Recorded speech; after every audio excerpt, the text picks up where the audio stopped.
Welcome back to the Korea Now podcast. I'm your host, Jed Lea-Henry, and on today's show we have a returning guest. We did a podcast together a little over a year ago now, and then we spoke about the North Korean nuclear weapons situation, the program, the history and memories of the Korean War and reconciliation, and today we're going to be speaking about the North Korean socio-political system. And to do this, of course, we have here with us Balázs Szalontai. This is professor at Korea University, former Fulbright scholar, author of Kim Il-sung in the Khrushchev era, and a remarkable historian on North Korea. Balázs, welcome back to the podcast.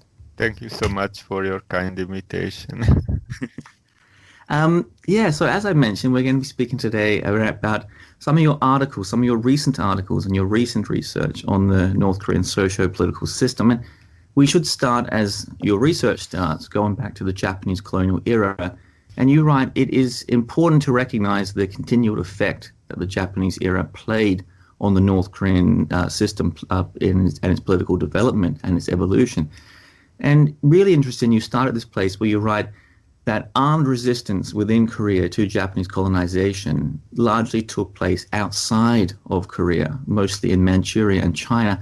And this had an effect of producing a kind of collective guilt that was used by the Soviets in places like Hungary and East Germany and used incredibly well in North Korea. So as a first question, I might get you to take us there and we can build it up slowly.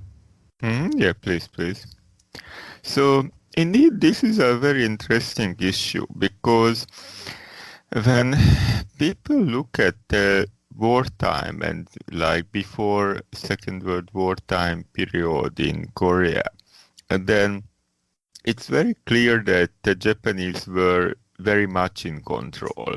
So any sort of sustained big mass movement was impossible, particularly in the military period. So in this respect, the local population was not able to bring any change in its situation. So at the same time, there were armed movements in Manchuria. So it created a sort of dichotomy that if people came home from Manchuria or some other places of immigration, they could say that we did something which the local people here could not do. So it created a sort of like psychological problem in the sense that this sort of like outsiders felt more entitled to rule and dominate and lead than the population over here. So in a sense, it created a sort of like it foreshadowed the later situation when Kim Il-sung felt so much like superior to everybody else, even though the legend was much better than the reality. You also go on to write that, sticking with the Japanese colonization in that period, you go on to write that another important factor here as we build this story up is that the North Korean population, or the Korean population in general at this time, was, you write, grossly underprepared for the political competition that followed liberation. So how were they underprepared? Yeah, this is indeed a very important issue. I did not mention it deep enough in my book so long ago, so later I realized how important it was that when we want to understand why the North Korean political system could so deeply entrenched in Korean society, North Korean society, we need to take into consideration the difference from Eastern Europe, that by 1945, by the end of the Second World War, most East European countries had long experience back with multi-party politics, at least half a century, often longer. So they knew more or less that what is the difference between conservative and agrarian and liberal and social democratic and communist and all that. Koreans didn't have this experience because under the Japanese rule and before it under the late Joseon dynasty, there was simply no electoral policy. There was no legal opportunity for that. The Japanese allowed some elections for local elections, but no party competition. You could not run on a party ticket. So there were a lot of individual politicians and there were some ideological differences, but the idea that the population knows what is the difference between this type of party, that type of party, and they have a sort of loyalty to this type of party or other, it was really not known in Korea. So it was a big problem because in North Korea, the end of Japanese rule and the creation of dictatorship followed each other so quickly that people had no opportunity to learn how to do multi-party politics. So I think this is a very important point.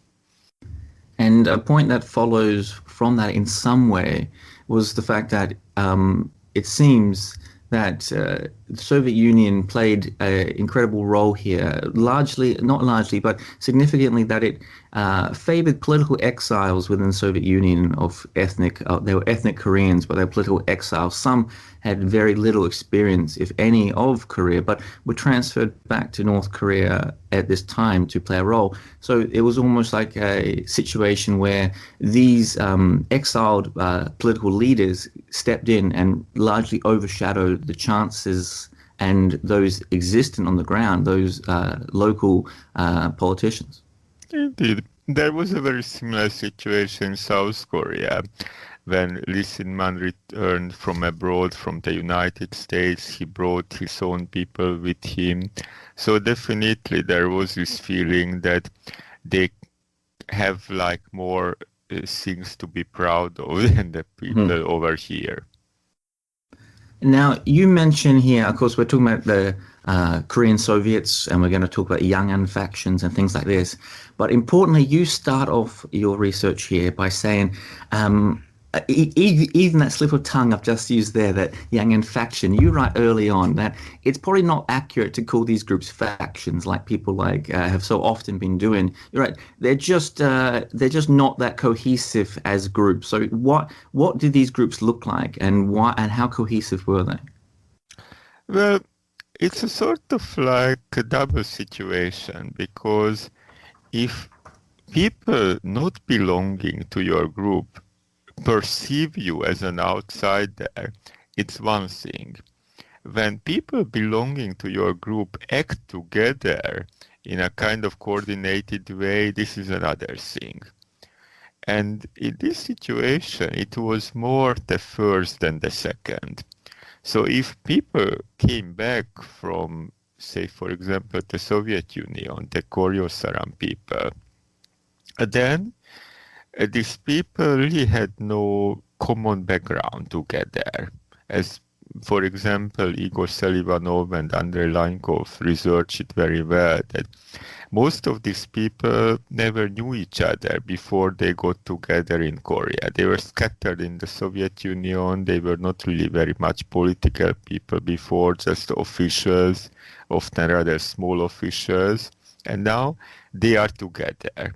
However, if you are not a Koryo-Saran, you are not a Soviet Korean, then these people all look kind of alike because they all speak Russian.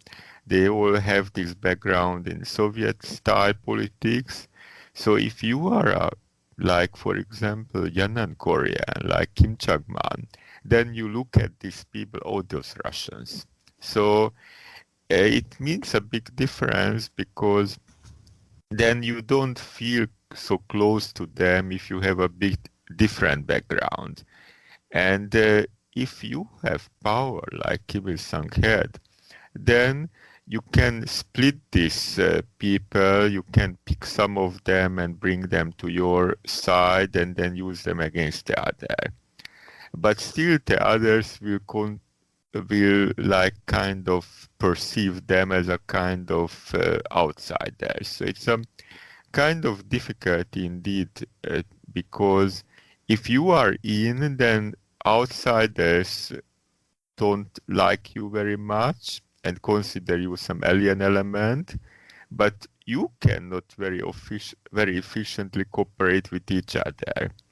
A little bit difference with the 88th Brigade of Kim Il-sung, because these people were together long enough and they are more or less willing to cooperate. So with the other guerrillas, it worked as long as you had the other opponents like Soviet Koreans or Yan'an Koreans, but when these people got eliminated, then the different background of the Manchurian guerrillas started to matter, that you are from here and you are from there. So in this sense, you do have a lot of like heterogeneous backgrounds, and people are perceived to belong to groups, but the groups are not so much strongly operating. In this respect, James Person made a good point, but then he kind of like overplayed it a bit when he emphasized that they were no sort of faction element at all. It was more an ideological conflict, and this I am not sure about. I would rather say that when later in 1955-56, some of these people confronted Kim Il-sung, and then they started complaining about him. Then most of the grievances they listed when they talked to Soviet diplomats, they say that why the wrong people got, appointed, why people with no good qualification, no good background, they get appointed to high position. So it's a kind of very suspicious kind of criticism, because it implies why not me were appointed, why they were appointed. Let's step into the Soviet occupation and the founding of the DPRK. And this is a rather important point, and again, it contrasts really well with Eastern Europe and countries like Germany and Poland, Romania and Hungary. You write, and it's a point that I've often seen quite overlooked, and that is that the Soviets regarded North Korea as a colonized nation to be liberated and not an enemy. And of course, it may sound simplistic at first, but it goes on, but you're going to say this, of course, lets the Soviet Union have a completely different attitude towards Korea and towards Korean nationalism. They become much more tolerant of it, much less suspicious of it. Yeah, it's a sort of like funny situation, because if we look at Eastern Europe, maybe the closest analogy would be Bulgaria, because also in Bulgaria, the Soviets stayed only for a few years. They basically officially withdrew their troops there from 47. And then Bulgaria was basically the only country which was allowed to retain at least some of the territories they got during the Second World War with the help of the Nazis. That Bulgaria got, some territories from Greece, and this they had to return. But they also got some territory from Romania, the Dobruja, and this they were allowed to keep because the Soviets felt them, oh, we are friends after all. Because Bulgaria never fought against the Soviet Union in the war, but Romania did. So in this sense, there is this similarity with Bulgaria, but at the same time, it's a divided nation, like Germany. But Germany was like the worst enemy during the war. So in this sense, Germany is not a close analogy, because Korea was never a real threat to the Soviet Union ever, but Germany was. So we have a sort of mixture here than a divided country like Germany, but from the Soviet perspective, it looks like more Bulgaria, that they are kind of not so much dangerous. They can be like counted as loyal. They can be expected to be grateful and all that. So indeed, this is an interesting issue, because when like scholars, like for example, originally Bruce Cummings, they emphasized that the Soviets were more tolerant toward Korean nationalism than toward the like situation in Eastern Europe. This needs a bit like correction because Korean nationalism as such was definitely not regarded as a sort of threat like Polish nationalism or German nationalism or Hungarian or Romanian nationalism. Even Mongolian nationalism was seen as a bad thing because they were historical enemies of Russia and the Soviet Union. So in this sense, okay, you are fine, you are fine, you are a colonial country, you want to be liberated, you want to be independent, all right, within the doctrinal categories. However, it did not mean that the Soviets were like willing to go them in their own way. It's another matter.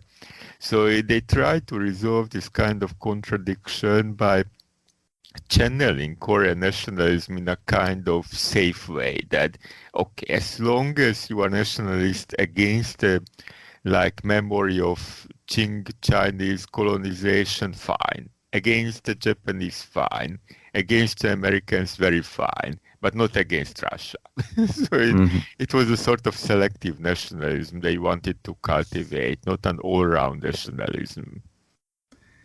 So that's also a step from there into the question of trusteeship, and of course the really important question of limited legal sovereignty that applied across North Korea at this time. And again, this is something that seems to be overlooked largely within historical literature, or at least mentioned in passing only. And you write that, so we're going to talk about the People's Committees here. And you write that often historians have said that these things evolve spontaneously, that they emerge throughout Korea in the wake of liberation.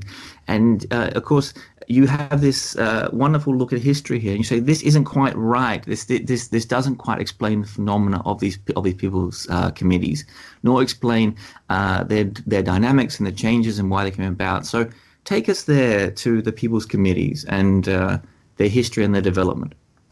Well, yeah, that is again something important. This is again something which may be interpreted differently from Bruce Cummings, because he emphasized first the role of the people committee. So actually some other American observers emphasized it long ago, around 1947-48. So it's a sort of recurring idea. So the point is that the East Europeans also had the people's committees. In itself, it's not something special. What is special in Korea is just the opposite of what he expected or assumed to be. That the Korean People's Committees were so prominent, not because they were more independent from the Soviets, just the opposite. That the East European countries, except Germany, were allowed to set up official governments already late 44 or already 45, something like this.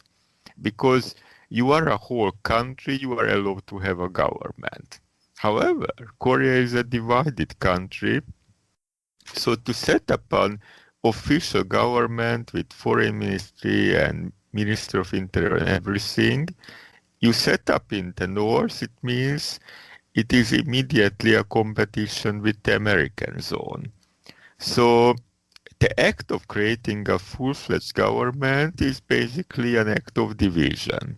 So this is why the Soviets at first didn't want to do anything like this. They did not recognize the government in Seoul, which Koreans themselves tried to create. They wanted to stay in control and allow them to have a government only when unification is totally impossible. So this is why several foreign observers, foreign scholars like Fyodor Tertitsky or Vasily Lebedev, who worked with Russian archival materials, they found out how much control the Soviets actually had over some issues, like the police, for example, was created really literally as the arm of the Soviet civil administration, like it was in East Germany. Because in Eastern Europe, the logic was first you set up a government, then the government will have a Minister of the Interior, and the Minister of the Interior controls the police. So the Communist Party always tried to get the post of Minister of Interior, because if you have it, then you have the police under your control. But in Eastern Europe, you have, like in East Germany, you have no government, so you have no Minister of Interior.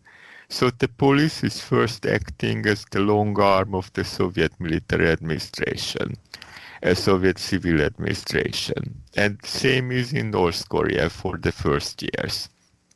So in this sense, the people's committees are there so prominently, not because the Soviets don't interfere, but precisely because they don't allow the Koreans to set up their own governments, because it would upset things with the Americans in the South.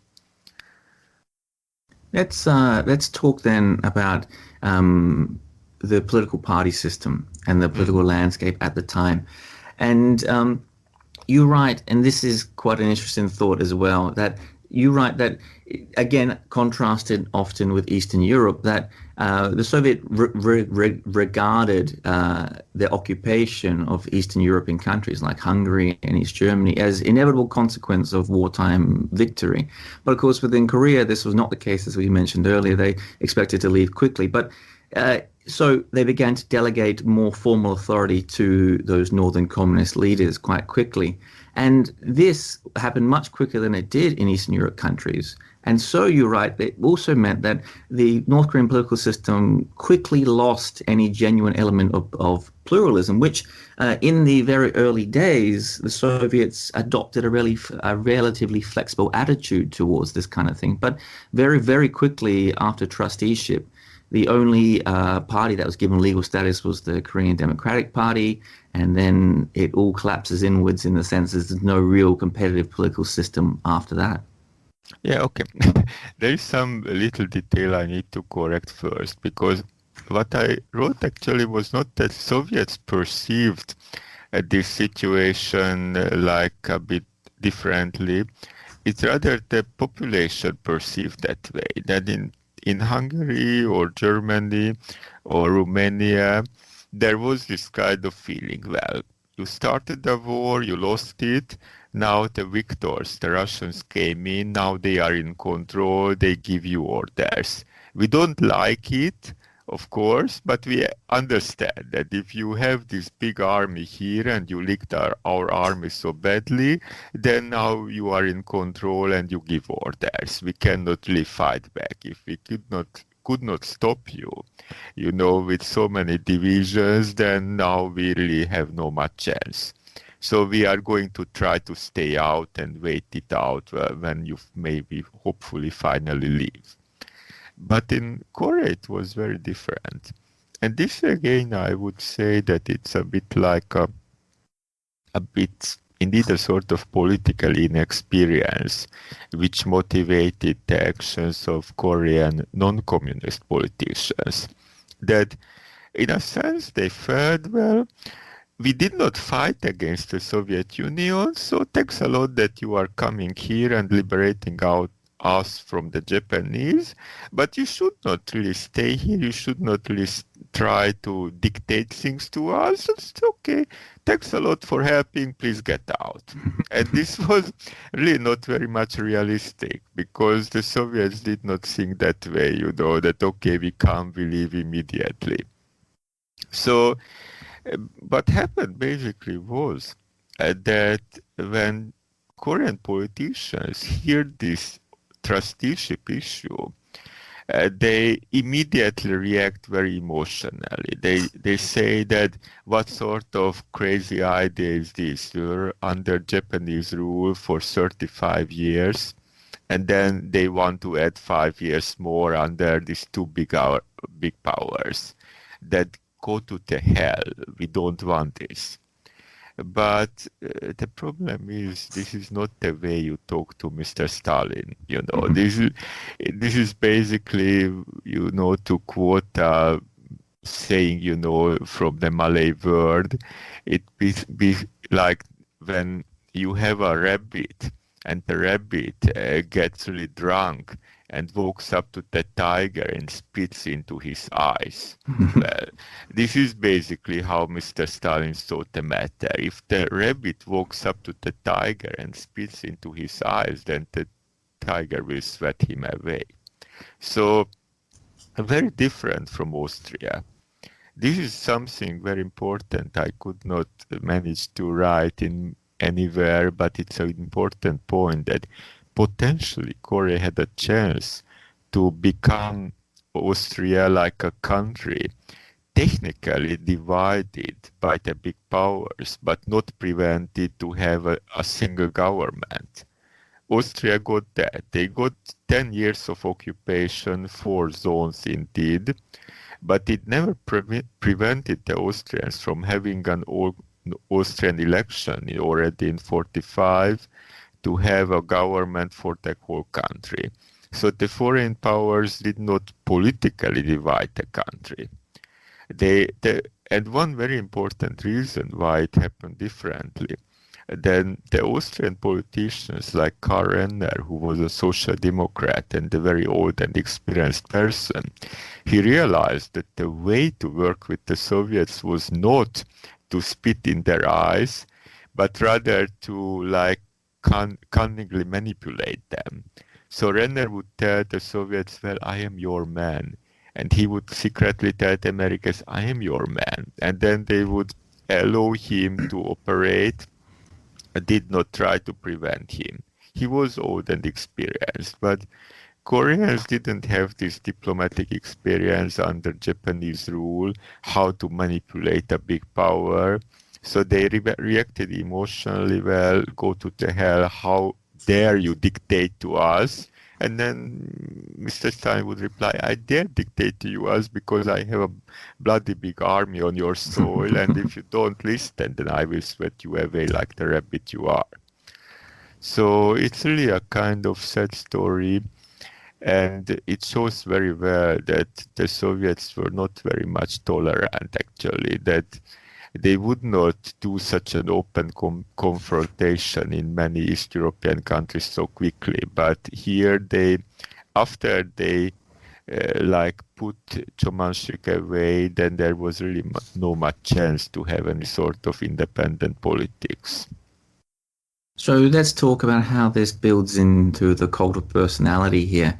And again, you're writing from your research here, you write, the trusteeship enabled Kim Il-sung and the Koreans and the North Korean communists to establish a degree of undisguised dominance over the political landscape.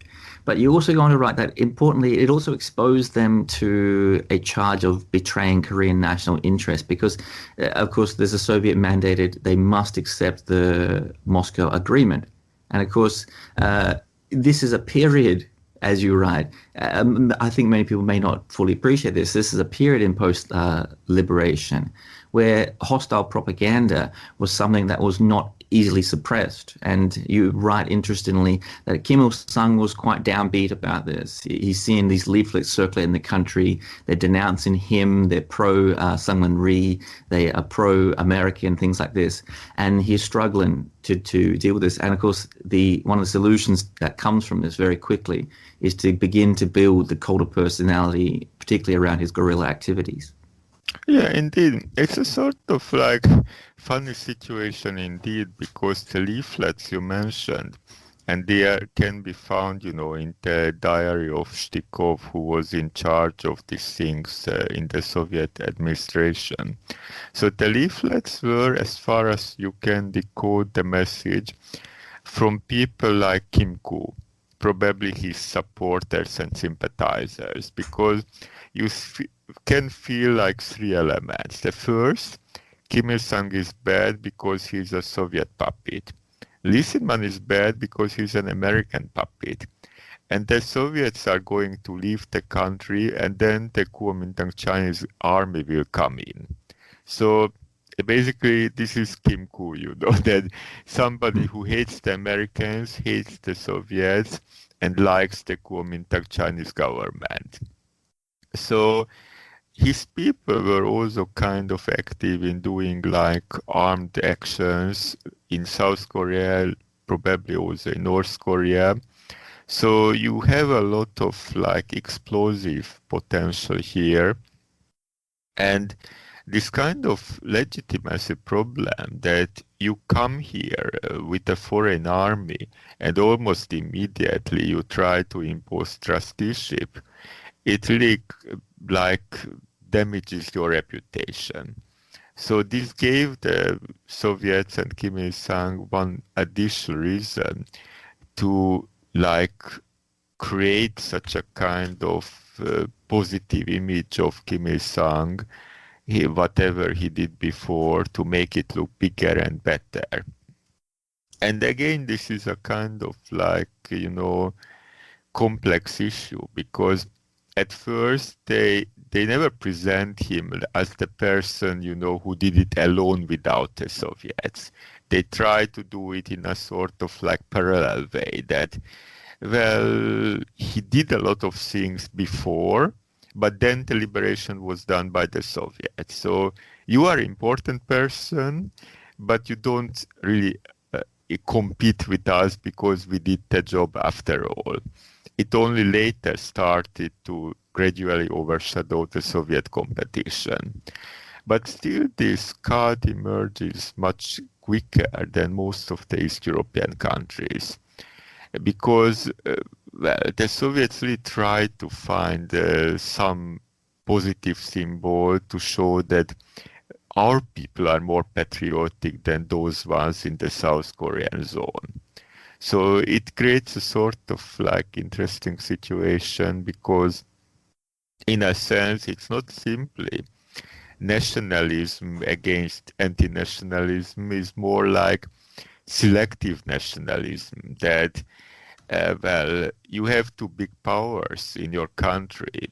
If you try to fight both at the same time, like Kim could try to do, then you are going to lose out because they stamp you out. So then your logic is, okay, I am cooperating with one big power against the other big power, and then I am perceived to be a nationalist from one side, but I am still perceived to be a puppet from the other side. You simply cannot fight both of them at the same time. So if you work with the Soviets, then the Americans say you are a Russian puppet, and then you call your enemies the American puppets. This is the way of things. Let's talk about how the system looked at this time, how this nascent country manifested. Because interestingly, you're right that it was very easy to accept that North Korea at the time was if it was in the stages of communization, it was in a very early stage of this. You're right that things like collectivization had been delayed, and the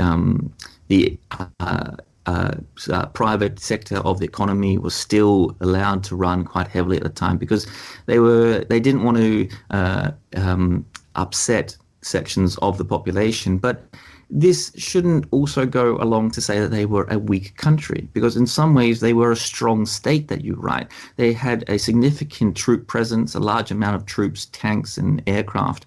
But also, since the Japanese period, the internal security forces had dramatically increased.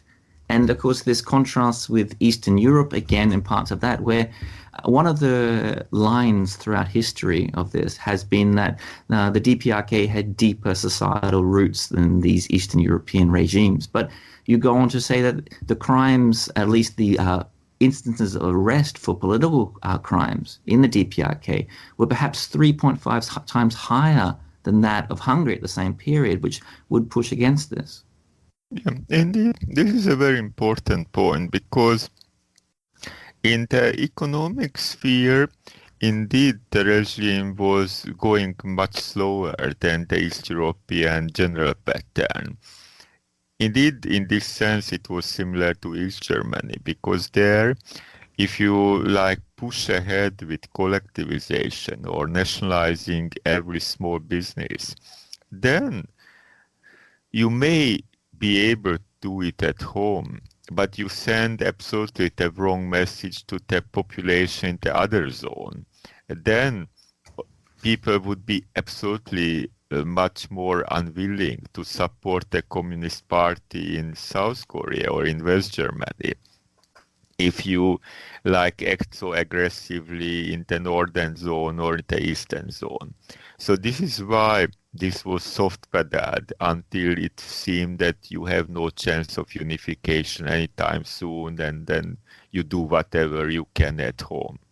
However, that you don't push collectivization or nationalization, it doesn't mean you don't want to make political control. And this is exactly where North Korea was very repressive already in 49, for example. It's difficult really to pinpoint, but I may say that the fact that you do have the Soviets leaving and you still have an enemy state next door with which you have increasingly armed conflicts, it probably made the regime more repressive, even more repressive than an average East European regime would have been. Because if you have a big army to protect you and you have no rival next door, then you are repressive simply because the Stalinist system is repressive, the communist system is repressive. However, if you have these extra fears and extra, suspicions, then it makes it worse. So probably this is one reason why, as I said, you do have a much, several times higher numbers of political arrests and prosecutions in North Korea at that time than in Hungary.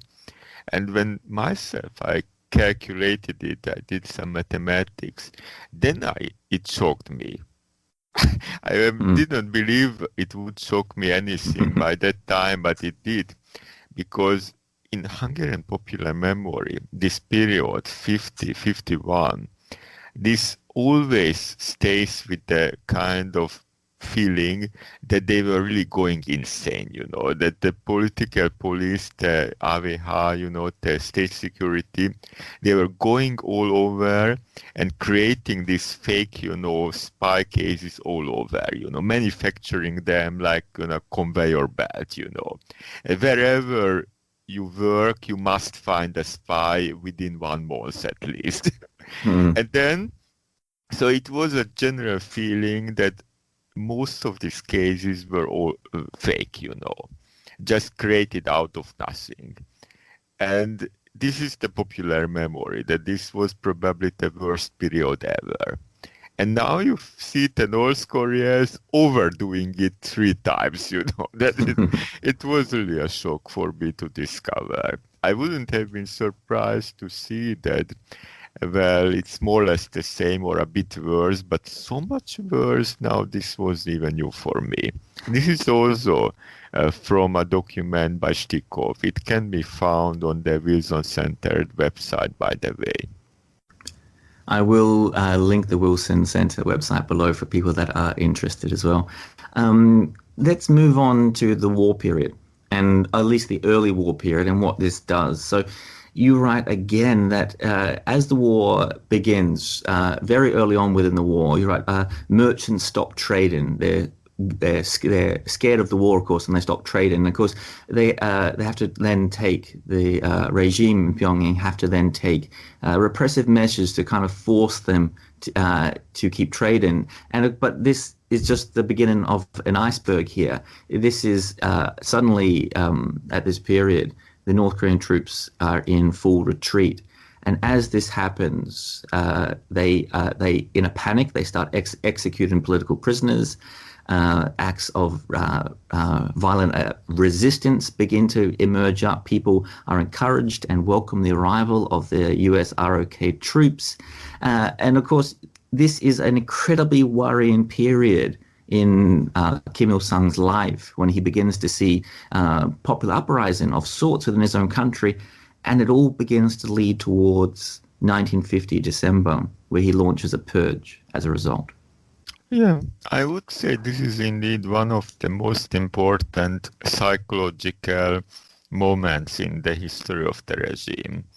And as such, it's a bit like underestimated, because indeed, one of the elements what you have in this regime, basically ever since, already a little bit before that, but especially after the war, this kind of attitude that you will never trust these people. You really always want to have total control, because if you relax even a little bit, they will somehow do something what they are not supposed to do. So it's a sort of feeling that outwardly everything looked fine, but then people had an opportunity because the Americans came. And then the people whom we believed to be loyal, suddenly they turned against us. So now you should never give them a chance again. You must micromanage them, control them in every way, because they are actually kind of unreliable. They are not the right stuff. So I said there was some sort of background. Exactly as I said before, that like during the Japanese colonial rule, you have no much resistance here in Korea. So already Kim Il-sung comes home with this feeling, well, these people, they are not very much, very glorified, So he looks down at them. And now he gets this kind of, shock that actually simply not very like glorified people they are, but actually they are really can be dangerously unreliable. If they have a chance, to fight against you, they would. So he doesn't want to allow them any chance again. And it's a very paradoxical, because in the 60s and again later, you always hear the North Koreans officials saying, not always, but often, that you must educate them, control them. And imagine that, so many years after the war, when you did actually educate them in a totally, monopolized education system, and then you still complain so many years after the war that they are not educated enough yet. So it's this kind of obsession that these people are not good enough basically for you. It's totally different from the official propaganda image, which would always glorify the nation and so much that how great we are, total unified, serving happily and everything. In the reality, there is this shocking speech which Kim Il-sung would make in 1961, that basically 99.5% of the population has some sort of checkered, background, and only 0.5% of the population is totally all good. It doesn't mean that others are all bad, but nobody else can really say proudly, oh, I am all good, because maybe you are good, but your cousin is not good, maybe your nephew is not good, maybe your father is not good, and then the whole family already has a little spot here and there.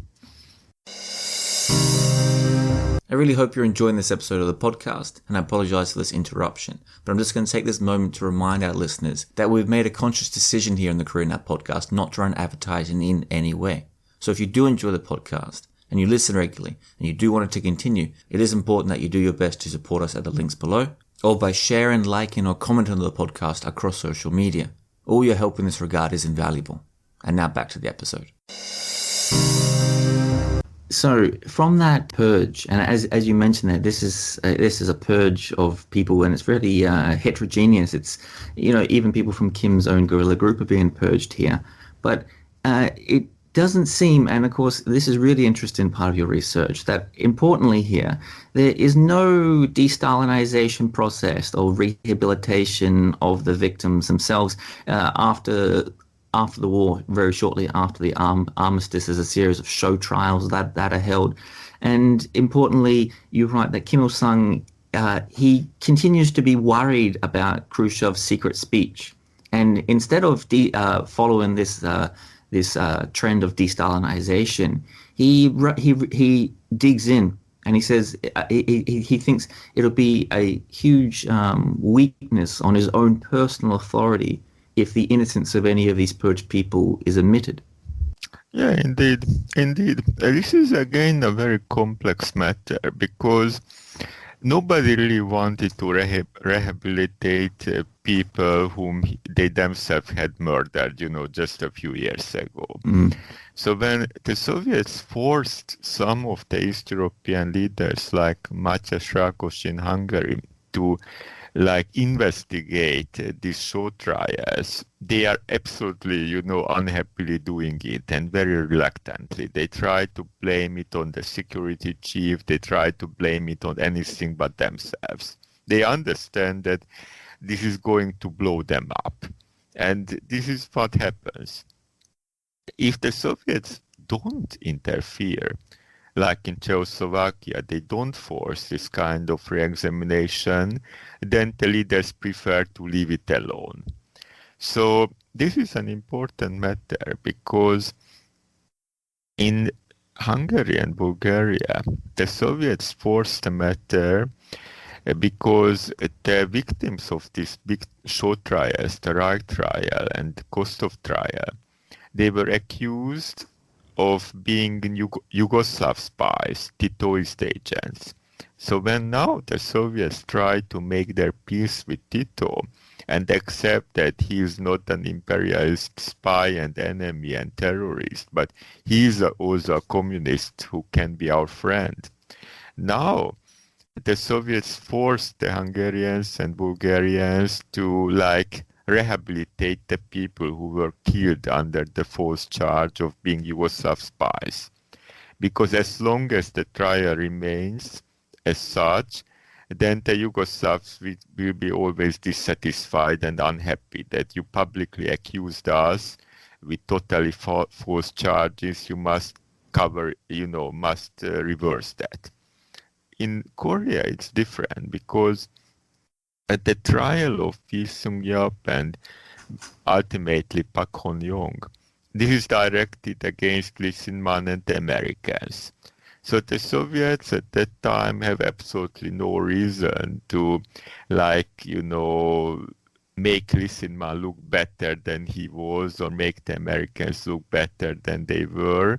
So they have very little reason to push Kim Il-sung to rehabilitate these people, and he absolutely doesn't want.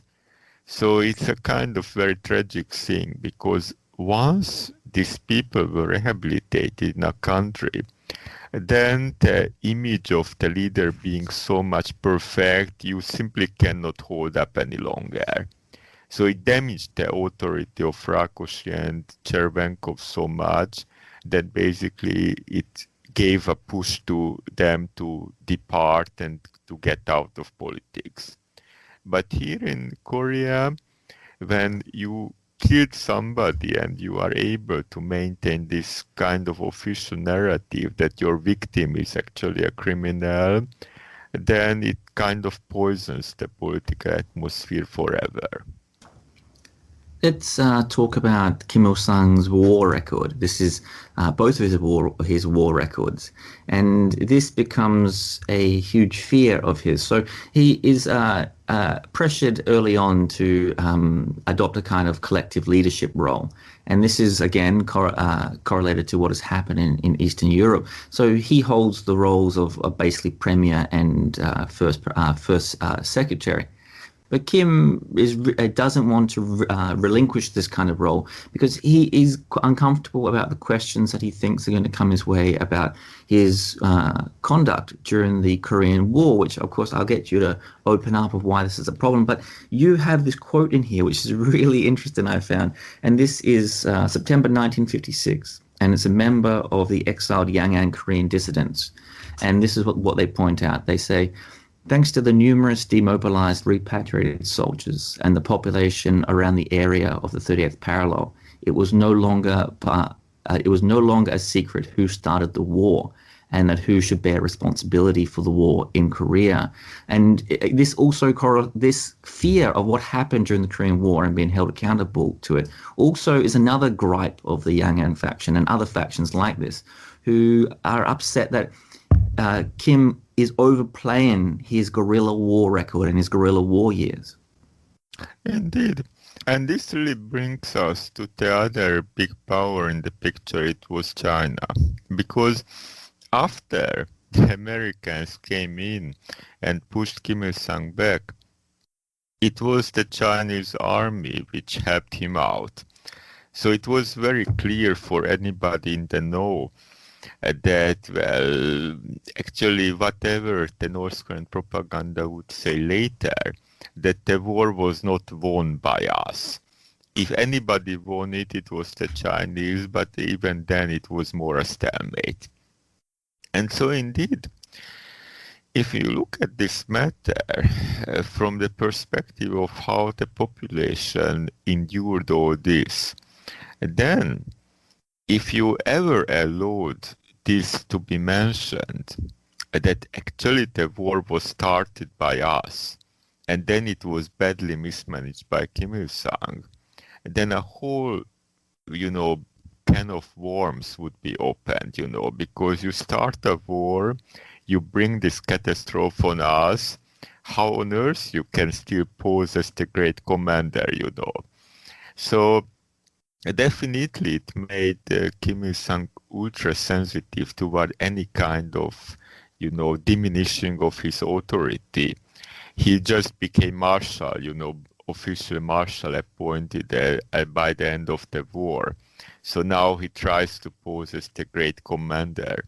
And any idea that it would be like diminished, that accepted that actually he didn't do all these things by himself and then maybe he made some mistake, then you never know how far the popular complaints may go that, so admitted this mistake. What about that? What about that? So it's really such kind of horrible situation which the population endured during the war. And to imply that actually the Americans did not bomb us simply because they are horrible beasts, who would attack any country anytime. But actually they bombed us to smithereens because our leader started a war which he did not win. Now this would be extremely damaging. I wouldn't say this is the only reason why he wants to keep everything under control and doesn't want to share authority and doesn't want to make him look anyway smaller. But this is one very important reason. It makes him really more sensitive than anybody else. And in 1955, there is a famine which is largely brought about by Kim Il-sung's policies. And this is important for a number of ways because it quickly, again, brings crisis to the head and some uncertainty and concern within the country. And this becomes a really important period here because we're talking about the Yang'an Koreans and the Soviet Koreans here, these two factions. And you're right that this is a fascinating period where there is this this certain upset. At one point, the Soviet leadership and the Kremlin actually step in and ask Kim to reverse some of his hardline policies. And yet these two factions, they never manage to properly cooperate with each other. And so they open themselves up to Kim Il-sung, divide and conquer, so to speak, playing them off against each other. And he does this one by one in 1955 and then in the winter of 1955, 1956. So how does he splinter these two groups against each other?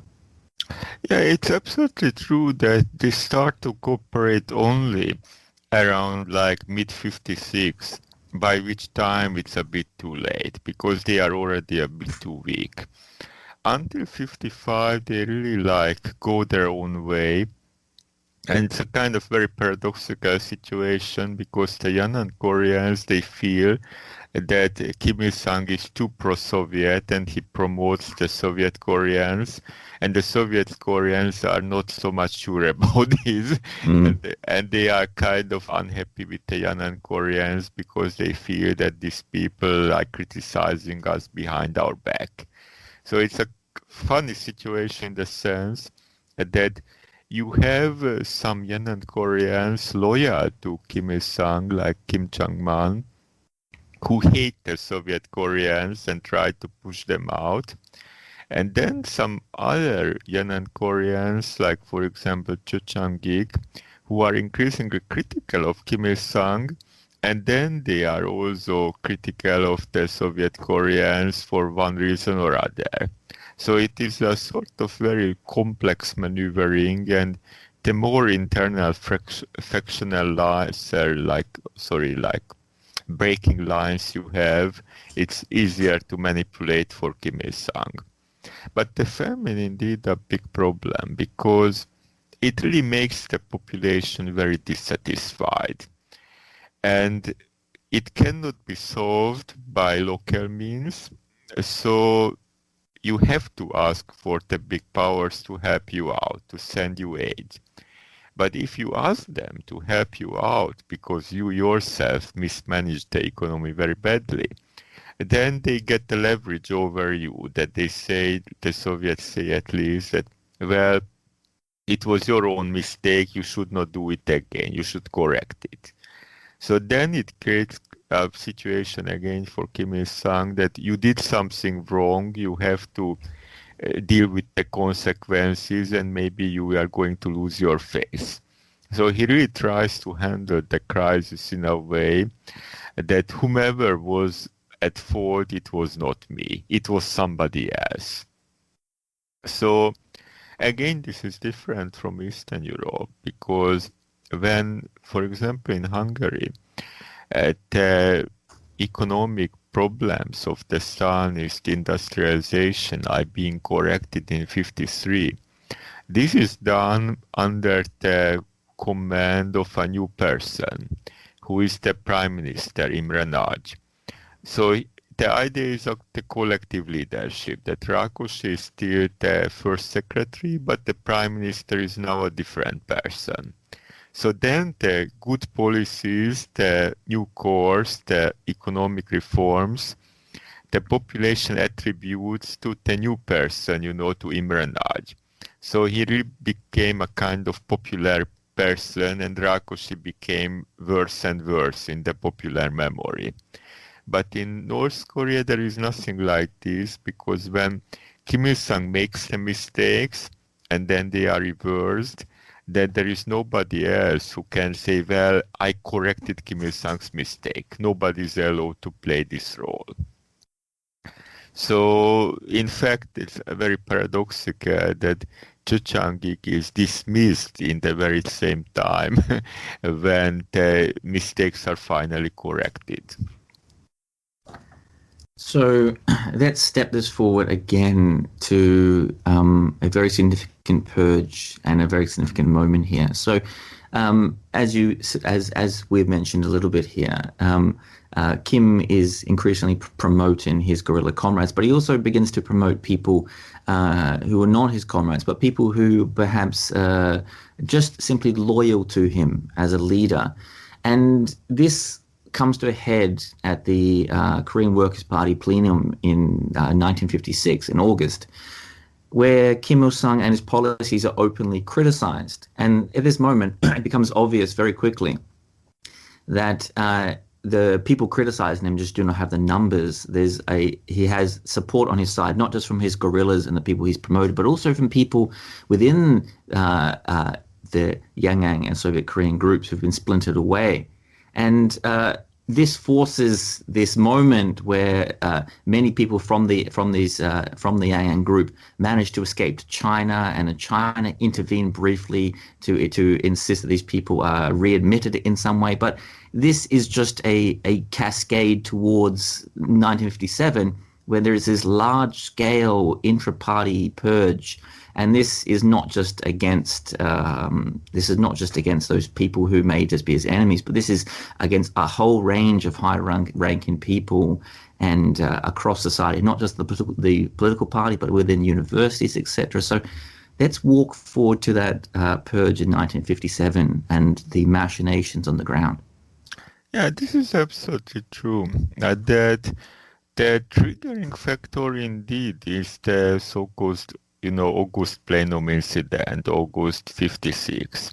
This is what it starts it. But once Kim Il-sung starts, destroying the people who turned against him during this desalinization period, then he does not stop at that point, that if we look at it, these people were not very numerous, They were highly placed, but because they were never more than a few hundred of foreign Koreans coming from China, coming from the Soviet Union. So removing them wouldn't be such a big problem. You can replace them with others. As you mentioned, that actually sometimes Kim Il-sung is perfectly willing to promote people who were like Chin Il-pa, Japanese collaborators, because, well, at least they would respect him, like God, and they would never ever dare to criticize him, because then anytime their past can be used against him. So in this way, that it wouldn't be a big problem to remove a few hundred of people. It would not require such a big purge like this. But it seems that by the late 50s, like after the war, Kim Il-sung really tries to dig out all these things which worried him during the war. That first he tried to root out all the kind of disloyal elements, but you try to do it during the war, you make the mess even bigger, You really cannot fight the Americans and your own people at the same time. So he launches one purge in 51, and then he reverses it because he feels that it's going too far. But he still remembers that we have a problem here. And now when he starts his purge in 56, within 1 or 2 years, he really starts escalating it to dig out and dig up everything, whatever bad things people did in this country since 45 and before. This is going to be investigated. So they go all over and check out everything, whatever they can. And indeed, then they start reclassifying people not only on the basis of class background, like in the old Stalinist logic that you are landlord, you are petty bourgeois, you are middle peasant, whatever. Now they also start classifying people on the basis of their wartime record. And then it would add a lot of more bad people to the list, because you had so many people acting kind of not totally loyally during the war. So indeed, this makes the purge so big, really, that it would affect so many people. And of course, this quickly bleeds into and becomes the creation of the Songbong System. So I might get you to explain what that is just briefly before we push on to some of the intricacies there. Yeah, this is something very important, because this is a point where I am kind of in disagreement with some of the scholarly views circulating around, that what is the origin of this Songbong system? Because it's a sort of hierarchical social categorization. in the very, very basic level, you have three categories: the elite, then the ordinary people, the middle level, and then the bad songbun, the bad classes. But within that, there are so many gradually created subcategories, like, okay, you are an ordinary worker, but then you are a bit better, and then you are bad person, but some of them are even worse than others. So, or finally, it splits into more than 50 or 60 subcategories. And then people would say that, well, this is something similar to the social castes, which had in Joseon, Korea previously before the Japanese colonial rule. And then they make a sort of like continuity thesis that whatever Kim Il-sung is doing is consciously or subconsciously a throwback to this long Korean tradition, that it was always a very hierarchical society, and now it is kind of coming to life again under a different label, but it's still the same old logic. And I kind of disagree with that on many counts, because if we look into it, how exactly the Songbong system works, then the analogy would not be the Joseon system, it would be much more the Chinese communist categorization. Why do I say so? First, because in the Joseon system, being a traditional system, it is very much a social mentality issue. So you are a young man, you are a craftsman, you are a peasant, whatever. And simply the state would never even try or even think about it of arbitrarily redesignating you, moving you up, moving you down. You are born into this rule, probably you stay with it, and for generation it stays so. But the North Korean Songbong system is not simply using your background, your family background, your ancestor against you and forcing you to stay in the same category like they were. This would be really the classical logic of a caste system or apartheid, whatever. But actually worse than that, because you have no guaranteed status. Even you have a good background, you have very good record from your family, but then you personally do something wrong, and then they demote you, and after that your whole family would suffer. So to use a kind of example that people often compare this system on a kind of legal logic to South African apartheid. But you can see immediately difference that, well, of course the apartheid system would treat whites differently, colored people differently, Indians differently, Africans, Bantu differently. But they would never ever try to redesignate a bad politically critical white into black, You just cannot be, downgraded from white to Indian or from Indian to black. No way, it's impossible. But here in North Korea, the state can do whatever they want. So this is one important difference. The second is that in the Joseon Korean type of logic, if you belong to a certain group, then this group has some sort of collective entity, collective feeling, even collective institutions. Then the people are kind of accustomed to do things together. They have their own organizational capability because the state is actually willing to delegate it to them. The state is not trying to micromanage everything. They cannot. It's a pre-modern state with very limited financial capability.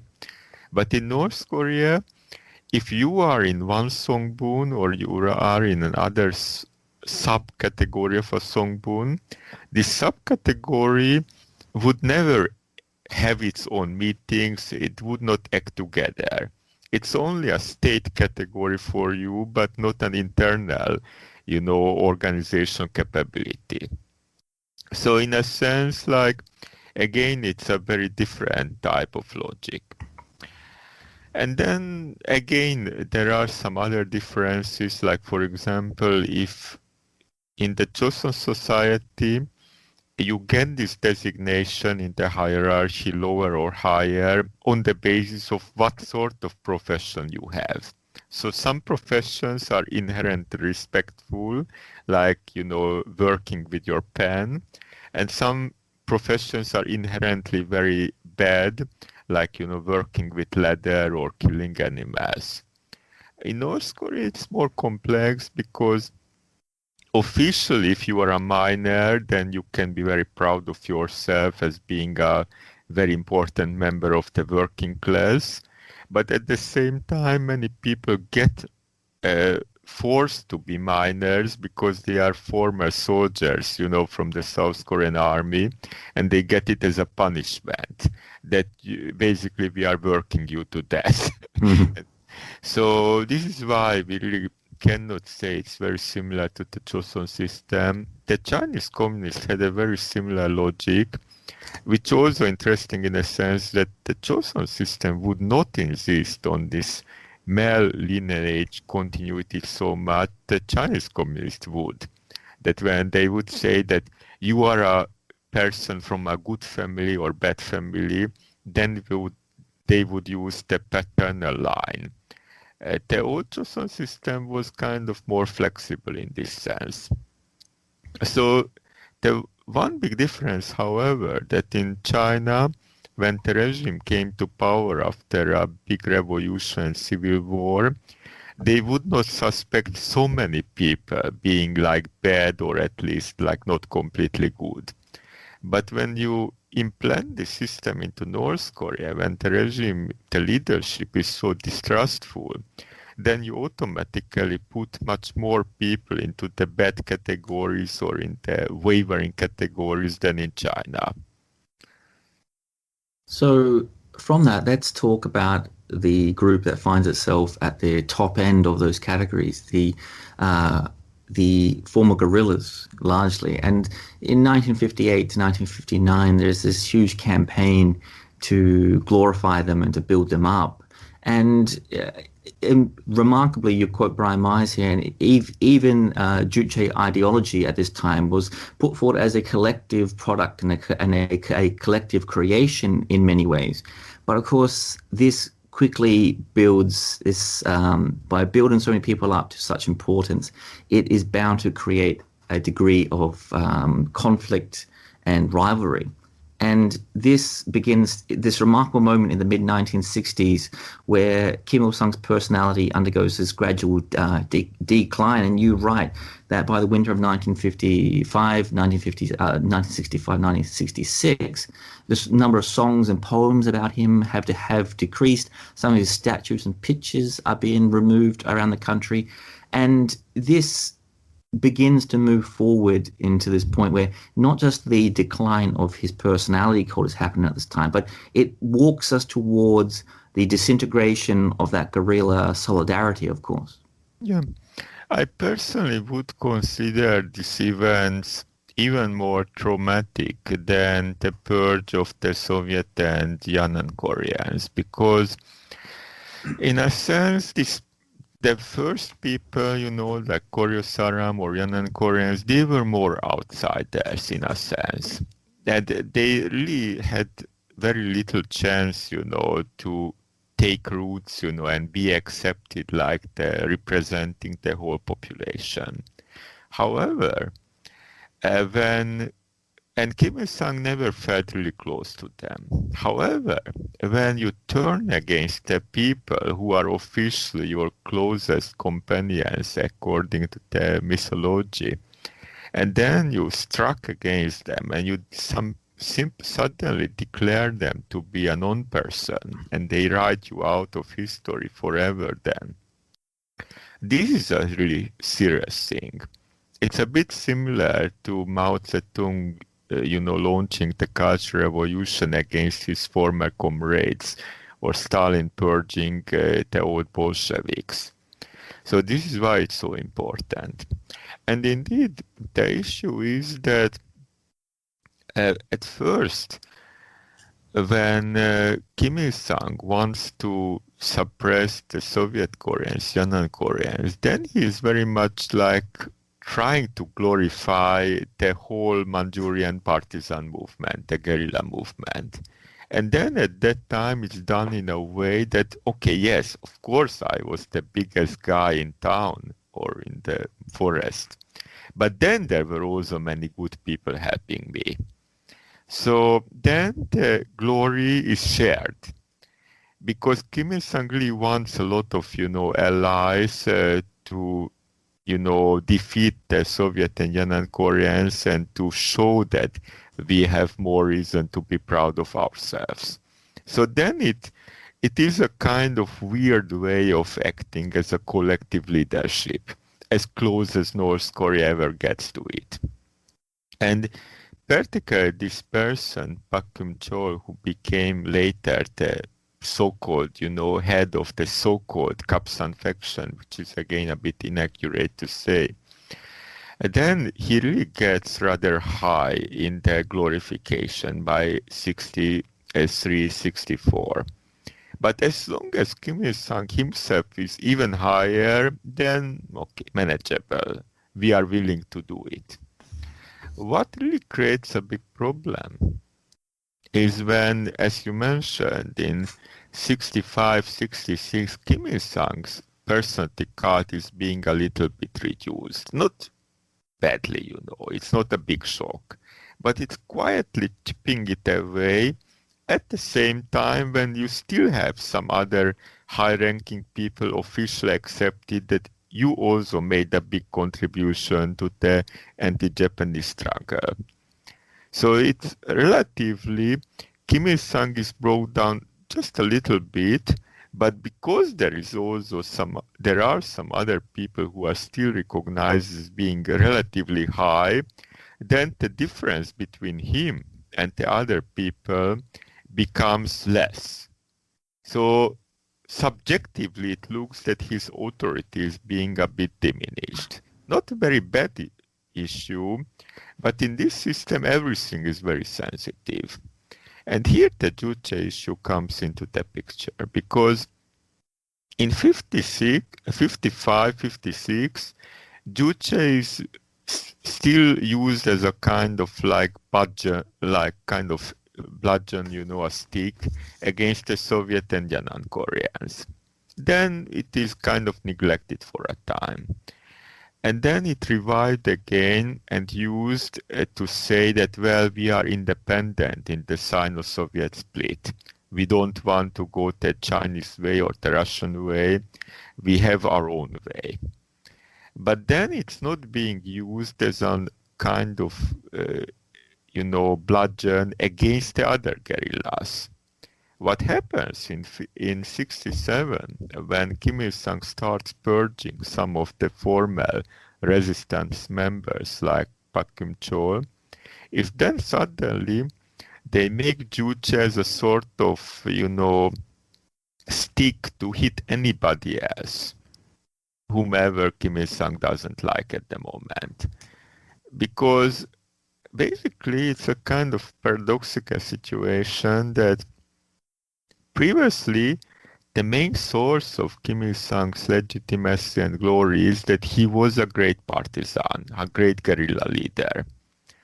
But as long as they recognize that there were other important guerrilla leaders, this is good only when you can work with them. However, if you have a conflict with the other former guerrillas, and then suddenly there is a debate that whose former, achievements can be accepted, can be acknowledged as an important contribution. And now Kim Il-sung needs some additional justification to say, I am the biggest of all. I am so much higher than you, not only because I was a guerrilla, because you were also a guerrilla, but I am the one who created an ideology. And nobody else can say that, of course.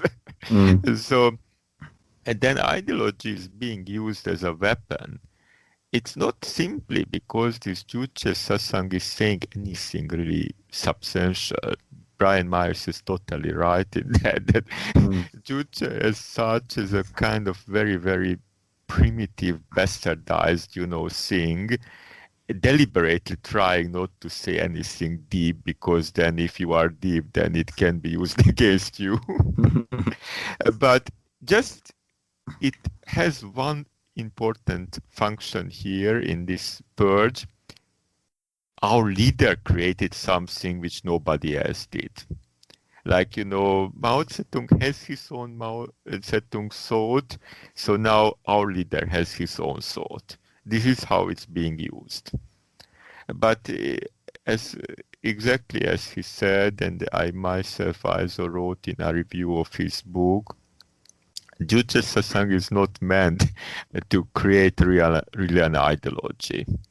And even less it can be considered a religion, because religions operate very differently. When you have a religion, then it's always had a tendency to split, that Christianity and Islam and Buddhism all split over debates over doctrinal differences.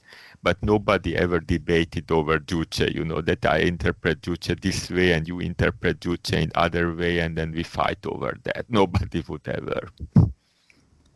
So from that as well, so as you spoke about the creation of a religion of sorts there, this brings us into another change in this. So after those purges happen, increasingly Kim Il-sung begins to incorporate a number of blood relatives into the leadership. This, of course, is his son Kim Jong-il, but also his second wife Kim Song-ae, and her brothers as well begin to get important positions. So I might get to take us to that change there. Of course, this increasingly marginalizes those former guerrilla RR fighters as well.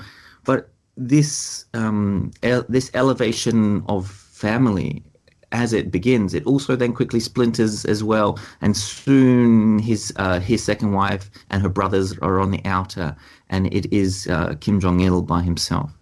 And this is again something important, and this is where I kind of again in disagreement with some popular stereotypes in the scholarship, like this image of the partisan family state, because it somehow implies that you have a double legitimacy here. But in fact, that there is a potential conflict between the two elements. And this became absolutely clear during the purge of 67. Because if you look at it, it's a sort of conflict into two totally different persons. One is Pak Geum-chol, who was a very prominent person of the resistance here in Korea, of the very few people who did try to resist the Japanese here in Korea, not in Manchuria. And then he gets caught, he serves prison for it, he suffers for it. The Japanese cannot break him.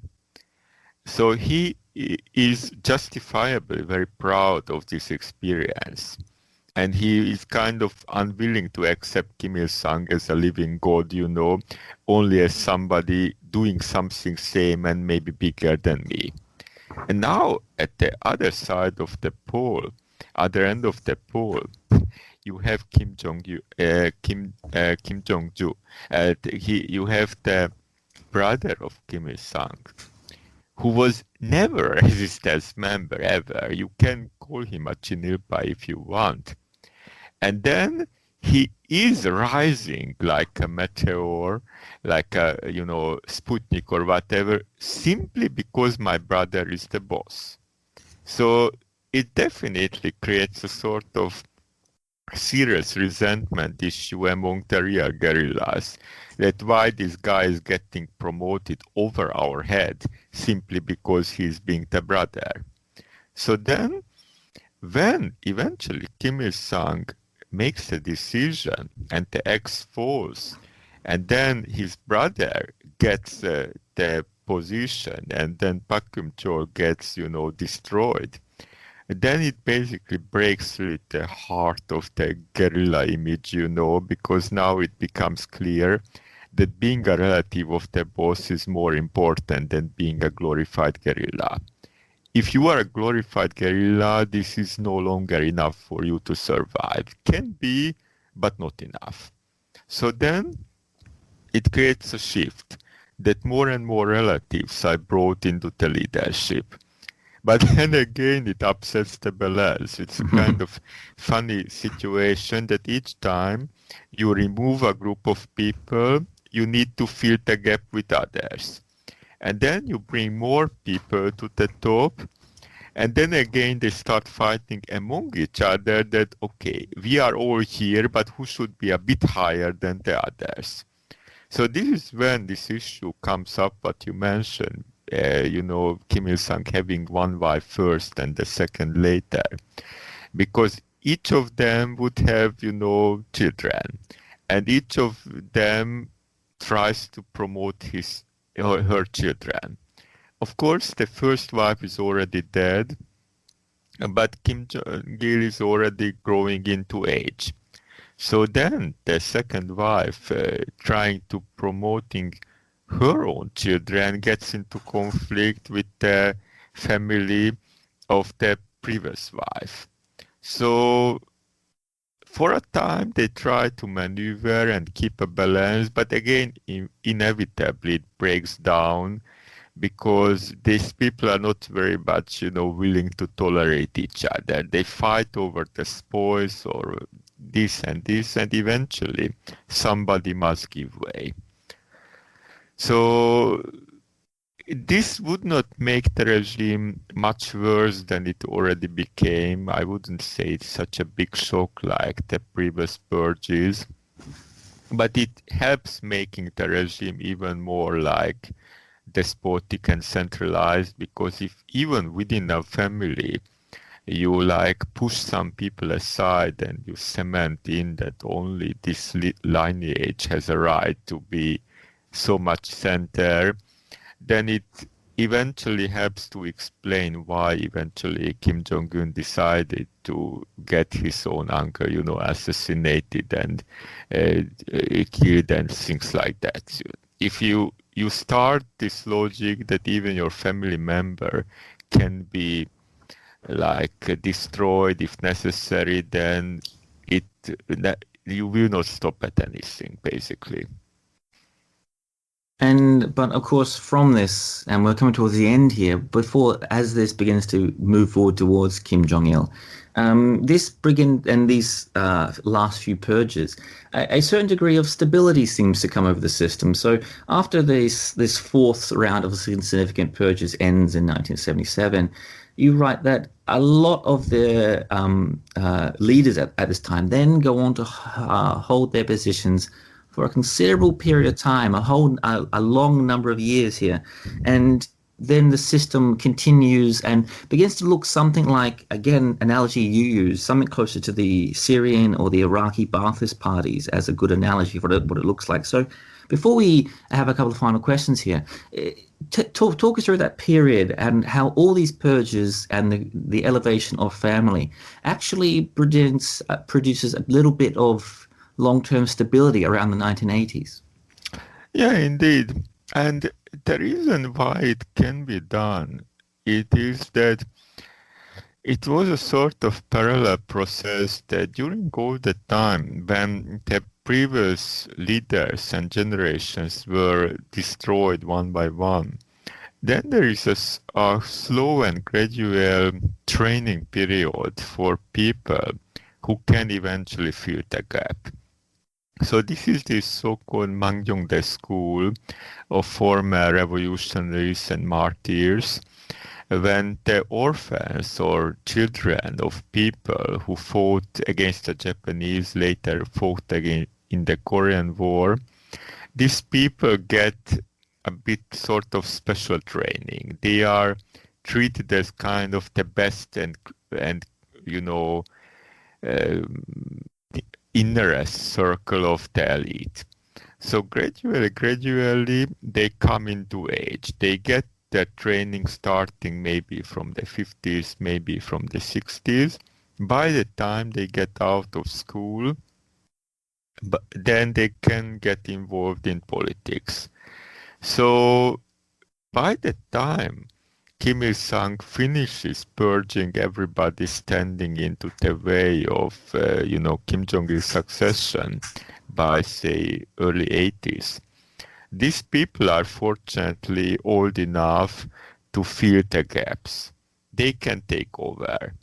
Not completely taking over, but like playing roles and helping out the older elite, because Kim Il-sung is getting old, his people, closest people are getting old, they are getting sick.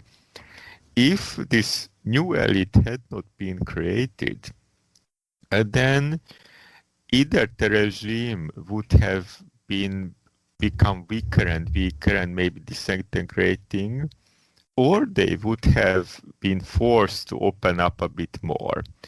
But in a sense, this whole idea of replenishing the elite from the Mangyongdae school, it really creates a sort of like unfortunate situation, because you get a kind of self-replenishing ruling class or ruling elite, which is not really like dependent on society. You really can function it almost independently of society. These people don't get into the class of the, Mangyongdae class, because they did some good work in society and then they got promoted on their achievements. But they are more there because of their family background. So when Kim Il-sung decides that the new elite succeeding me was going to be recruited from people like this, then basically the chance of the system opening up a bit more in the way like China opened up after Mao, this is prevented. He doesn't really need to recruit people from outside this group because they are numerous enough to manage the top elite functions.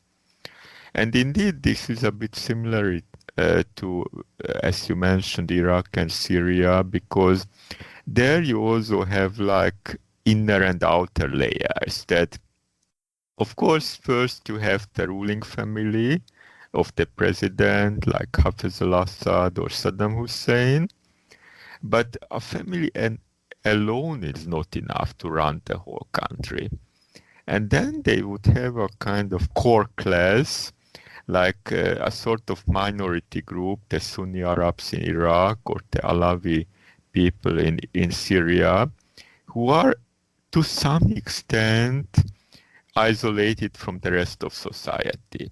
And they understand that if there is any big upheaval, they are going to be destroyed or removed or purged.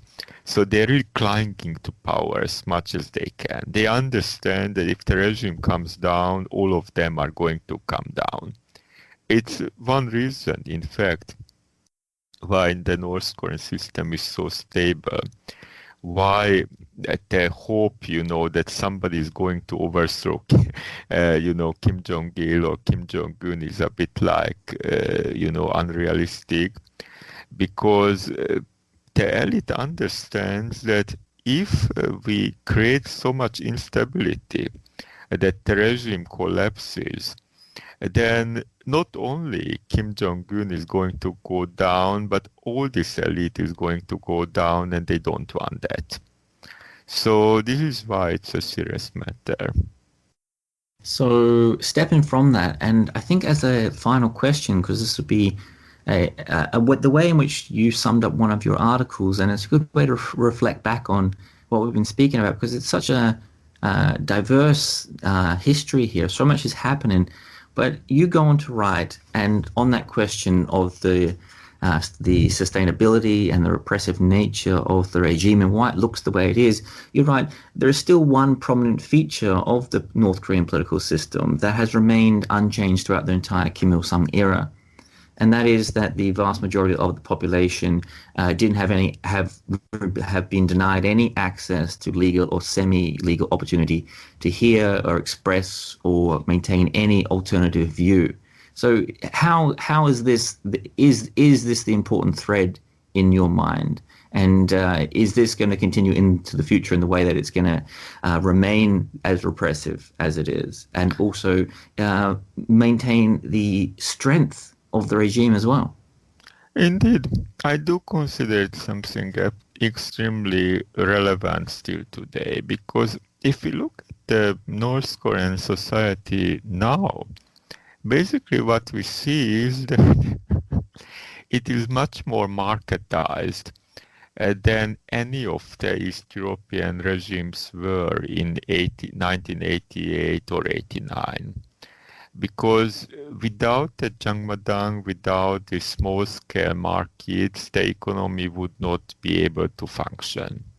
In Eastern Europe, we never had something like that. That the state sector, the cooperative sector was dominant until the end, but we had a kind of sideline economy, private, legal or illegal private market.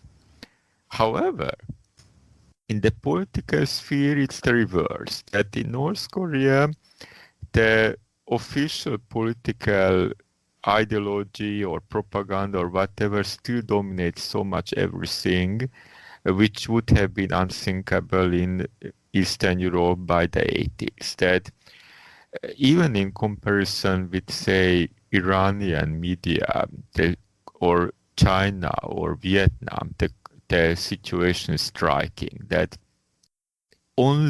probably only in the world, the North Korean, Central News Agency and Nodong Shinmun would produce so much, I cannot say any better, meaningless bullshit, that which has totally no information content, just repeating some slogans and nothing else, and tons of it.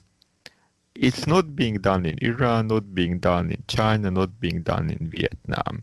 So you have this kind of huge discrepancy that in the economy you need so much private activity, but you are absolutely unwilling to recognize it.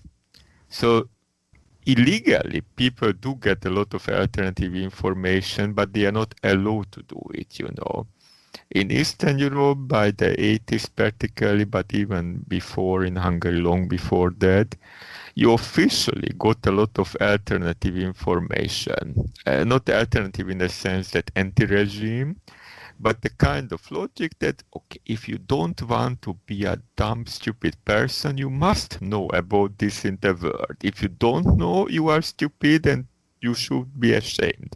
In North Korea, the less you know about the outside world, the better for you. Except if you are a specialist, when you need to know it. But the idea that the general population is supposed to know about foreign literature or foreign science, this is not there, still not there. So I do think it's a certain kind of central problem still, and probably it will remain so. If so long time they were not allowing the population to have this kind of more diverse information, then very unlikely that they are now going to allow. So that's a great note to also leave the podcast on. The links that I've used as research for this podcast, I'm going to link below, as well as a link where you can go and find Balazs' academic profile and his academic research. I often say at the end of the podcast how little we managed to touch on, but it's never truer than in this case. I had a handful of articles at the start of this, and we really only got through one of the articles that I intended to speak about. So much history here, so much to talk about. So if you are interested, please go to the links below and read them for yourselves. And on that as well, Balázs Szalontai, thanks for coming back to the podcast. Thank you so much for your invitation, and goodbye.